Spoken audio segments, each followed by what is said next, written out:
Hi, welcome to the Rittner Floral School in Boston, Mass. I'm Dr. Steve Rittner, and it's a pleasure welcoming you into one of our classrooms today. The subject of this video is going to be a really neat one. I think you're going to really enjoy it. What we're going to be doing is we're going to be showing you how to come up with a certain kind of look. There are different kinds of approaches and styles. I'm often asked at Rittner Floral School, is there a Rittner Floral School style? And my answer generally is there are many different styles and approaches out there, and a good floral designer can essentially adapt to whatever approach or style that is needed for the folks that he or she is designing for. And what we're going to be showing you in this video is what we call the farm-to-table look, or the farm-to-table style. It's a particularly neat style that has become very, very popular as of late, and it's really, really easy to do. You can come up with some really cool effects, and I think you guys are really going to enjoy this one because it'll enable you to come up with some really, really cool things.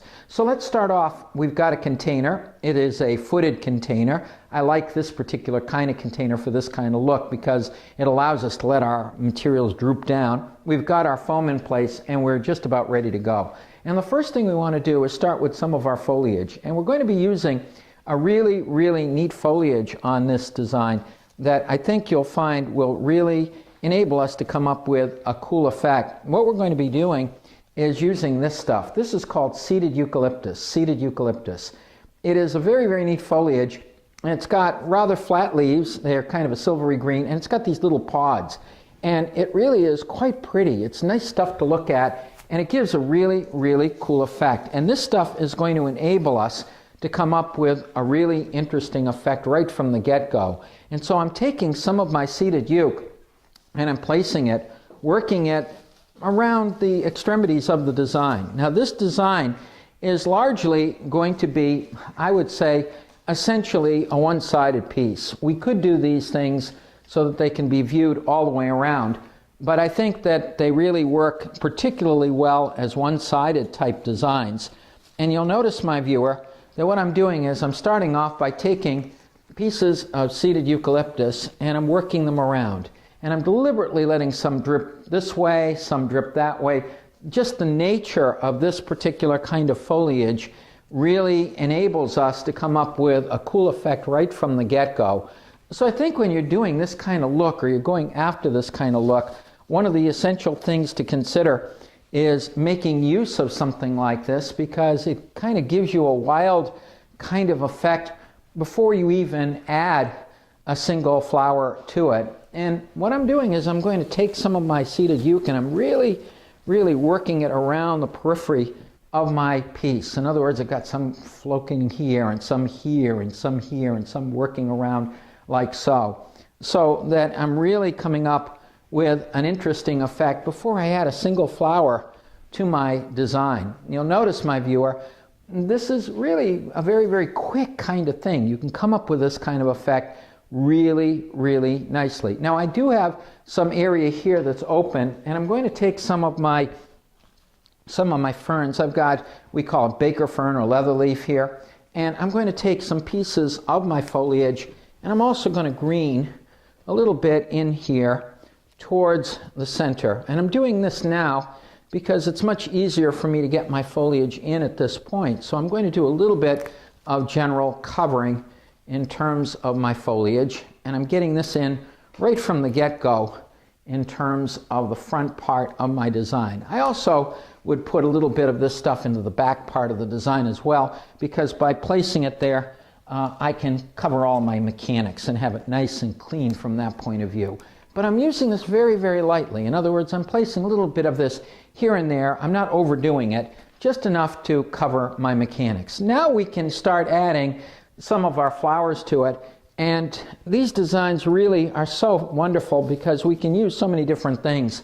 Of course, I'm going to start off with one of my favorites, sunflower. Sunflower. Isn't that a beauty? It's so pretty. It's bright. It's bold. This particular kind of flower has become very, very popular. It's always been around, but I think it's particularly popular because it's sunny, it's optimistic. I call it an optimistic flower. It's big, it fills space very, very quickly, and you'll notice I'm not going to use too many of these. I'm going to just take a few And with just a few of these things, I can come up with a really, really cool effect.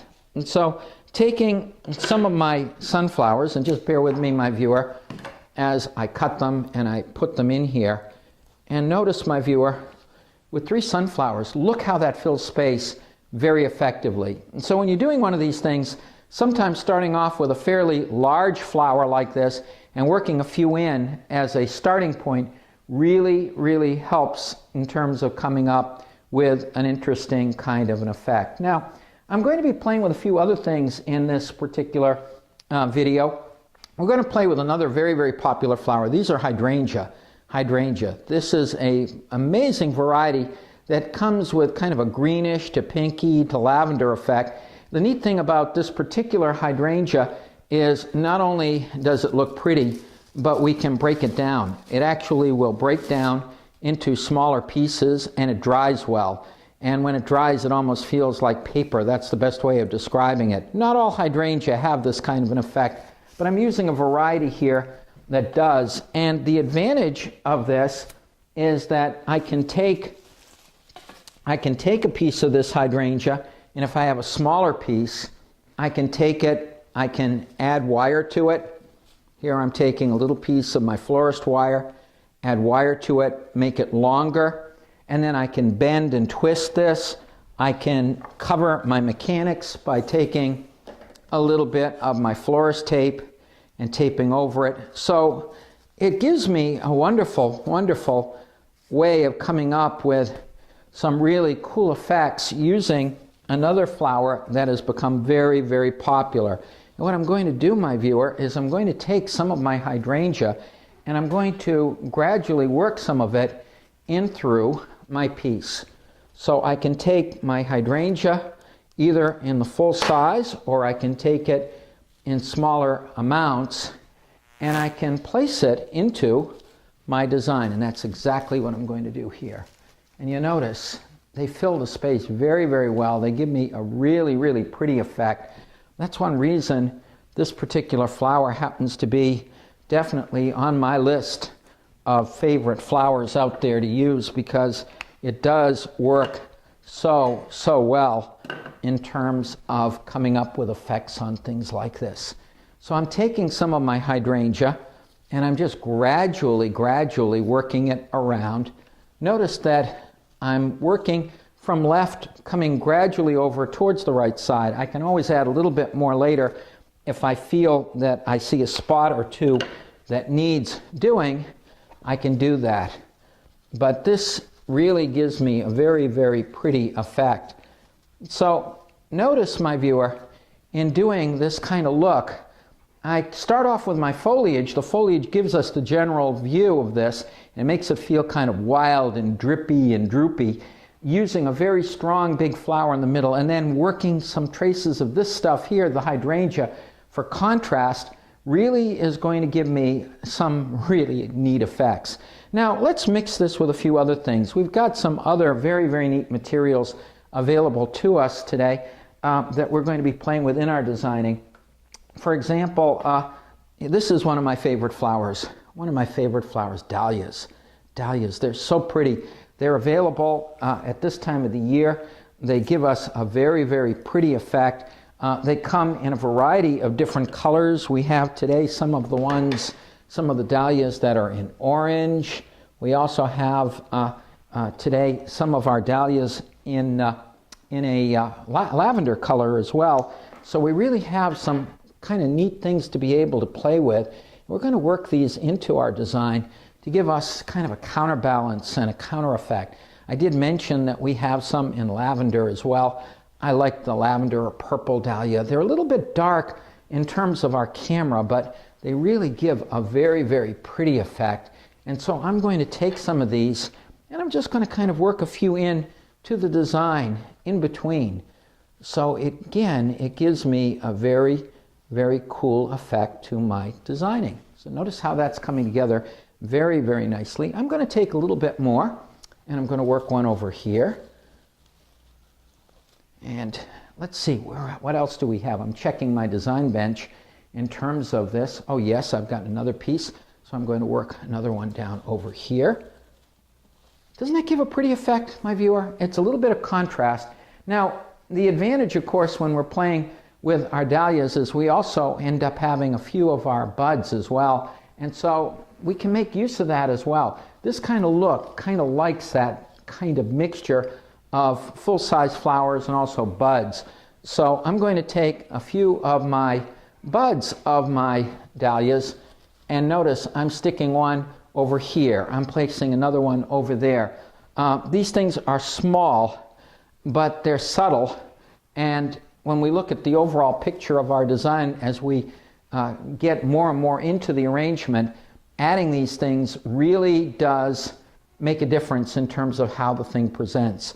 So a little here, one over there. It gives a drippy, droopy kind of effect to our design that is really kind of cool. They feel unarranged, but they definitely are arranged, and we can come up with some really, really cool content with it. Now, we could stop at this point if we wanted to, but wait, there's more. Let's add a little bit more to it. I've got some Fujis, and we're getting some very, very pretty green Fujis in at the present time, so I thought it would be kind of fun to maybe get a couple of Fujis into our mix. And so, my viewer, I'm going to cut and get one here, and I'll sneak another one over down here as well, so we can get a couple of Fujis into our design. That green just works so nicely in terms of a counterpoint to our designing. And I'm just looking at my design bench to see if I have anything else that's interesting. Yes, I do have another one of my dahlias. I'm going to take an orange one and place it here. This is not really using an enormous amount of material, my viewer. We're using a little of this, a little of that, and it comes up with a really, really cool effect. And then I seem to have a little bit of my dendrobium orchid. So I'm going to sneak a dendrobe in here. Let's get one over on this side. Little dendrobium kind of shooting over on that side. And then I'm going to take another little piece of dendrobium and work it over onto this side as well, and let it just kind of peek through on that side. So we come up with an interesting effect there. I see a little bit of an empty spot here, so I think I'm going to add just another little piece of my hydrangea, kind of working over onto this side here. This one is going to be a little bit more asymmetrical. In other words, I'm letting this go from here and then kind of drip and droop over onto that side. So I come up with a very, very neat effect. And I'm going to just add a little bit more in terms of some seeded uke just to hang over here. So what do you think, my viewer? Quick, easy, and fun. That's the Rittner Floral School way. And what you can see here is a good example of what we call the farm-to-table approach. It feels like it was just picked out of the farm, just picked out of the ground, and then at that point just kind of tossed into a container. But make no mistake, my viewer, this hasn't been tossed. We've worked something quite deliberate by starting with our seeded eucalyptus and working it around here, then concentrating a few big flowers in here, of course a little bit of foliage covering our mechanics, and then mixing in some very, very interesting contrasting materials, including our hydrangeas, including some of our dahlias, a couple of Fujis, a couple of stems of our dendrobium orchids. We've come up with something that is really quite pretty, quite effective, and this design could be used in an entry area, could be used on a mantle. It really is quite stunning. Quick, easy, and fun. That's the Rittner Floral School way. Well, on behalf of all of us here at Rittners Floral School, we hope you have enjoyed this brief demonstration. I'm Dr. Steve Rittner of Rittner Floral School. Come on back and visit with us again and continue watching our various videos, and of course check out our website at floralschool.com and also our Facebook page as well. Thank you for coming in and visiting with us today.